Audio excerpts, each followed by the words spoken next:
Bon, on commence? On n'avait pas dit que ce serait moi qui ferais ces vidéos.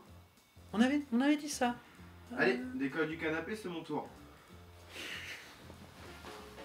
Bienvenue sur Pixel et Pion, le nouveau format de Ludiculture où on vous parle de jeux vidéo. Et de jeux de société. Et de jeux de société.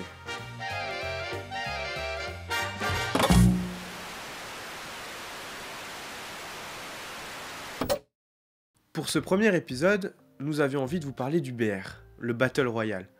En effet, c'est un genre qui est à la mode en ce moment sur PC et sur console, et qui rassemble plusieurs millions de joueurs. En gros, il y a deux ingrédients principaux dans la recette d'un Battle Royale, l'élimination et la survie. La plupart d'entre eux sont des jeux de tir à la première ou à la troisième personne, FPS ou TPS. Du coup, l'élimination n'est pas dure à comprendre. Mais t'es con ou quoi ?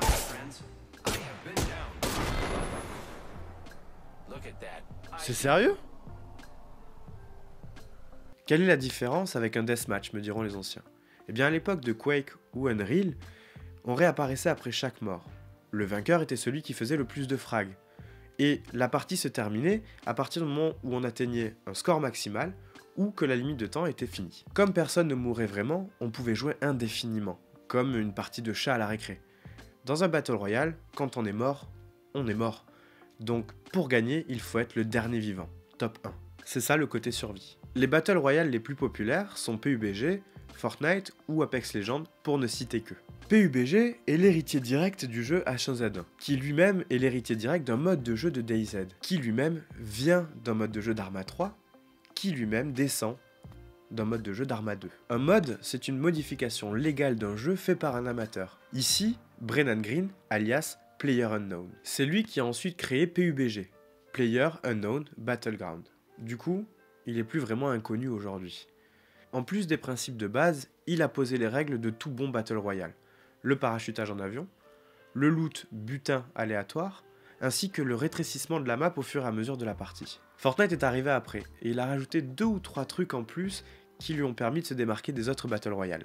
La création de bâtiments, et surtout son côté free-to-play.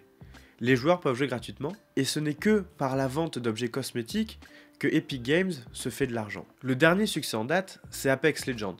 Il a repris les règles de base d'un Battle Royale, pris le modèle économique de Fortnite et a rajouté 2-3 détails qui font la différence, comme par exemple les pouvoirs individuels et la formation à 3 obligatoire.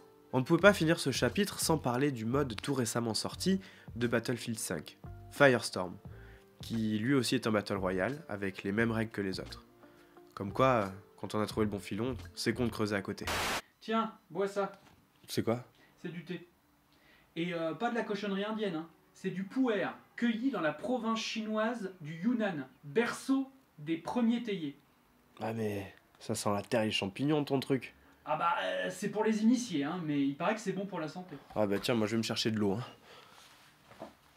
Les Battle Royale dont on a parlé tirent sans doute leur inspiration dans le film Hunger Games de Gary Cross avec Jennifer Lawrence, sorti en 2012. Le film est lui-même tiré d'un roman de Suzanne Collins. L'essentiel du film se passe pendant les jeux.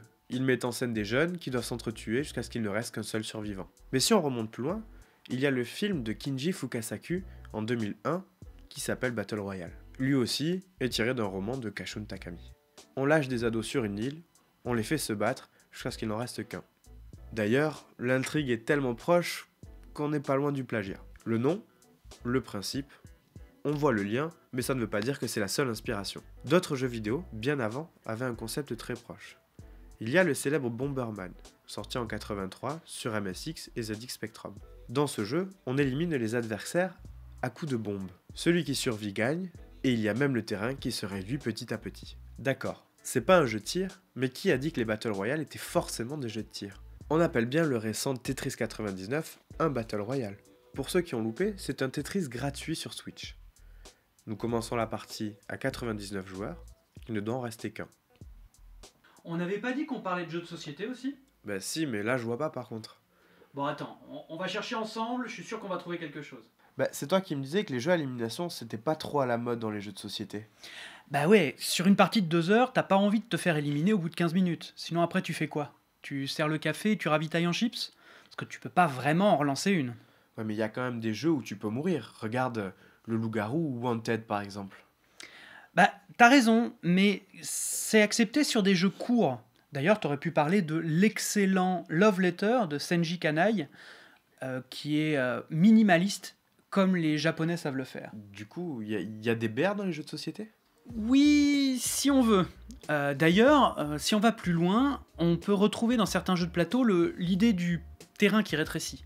Le premier qui fait ça, je crois que c'est Qui vive, de Francis Pachery, chez Gigamic. Il est sorti en 98. Faudra que je t'y fasse jouer à l'occasion. C'est un jeu abstrait. Chaque joueur a un pion, et on est placé sur des podiums. À son tour, le joueur va déplacer son pion et enlever un podium. Si tu peux plus te déplacer, t'es mort. Le dernier à pouvoir se déplacer a gagné. C'est comme les jeux de Battle Royale, il y a de l'élimination et de la survie. Après, il y a le très familial The Island de Julian Cortland Smith, sorti en 2012, et L'île interdite, fait par le grand pape du jeu coopératif Matt Leacock en 2010. Ne nous demandez pas. On ne sait pas si Brendan Greene, le créateur du BR moderne, a joué à tous ces jeux. Dans les interviews, il parle de Hunger Games et du roman Battle Royale. Du coup, le lien de filiation est pas évident. Il y en a sans doute pas. Mais c'est marrant de se dire que des idées de gameplay se retrouvent dans des médias différents. Dans les jeux vidéo, le retour est immédiat. Dans le jeu de société, ça demande aux joueurs un peu plus d'imagination. Mais ça n'empêche pas d'utiliser les mêmes ressorts. Quand une mécanique de jeu marche bien, elle peut être réutilisée sur l'un ou sur l'autre sans poser de problème. C'est ce qu'on va vous prouver, j'espère, dans les prochains épisodes de Pixel et Pion. Merci d'avoir suivi ce premier épisode de Pixel et Pion. S'il vous a plu, n'hésitez pas à le faire savoir dans les commentaires ou en mettant un pouce bleu. Je vous rappelle que vous pouvez nous suivre sur les réseaux sociaux. Carte ou manette, clavier pour l'important, c'est le plaisir. À bientôt.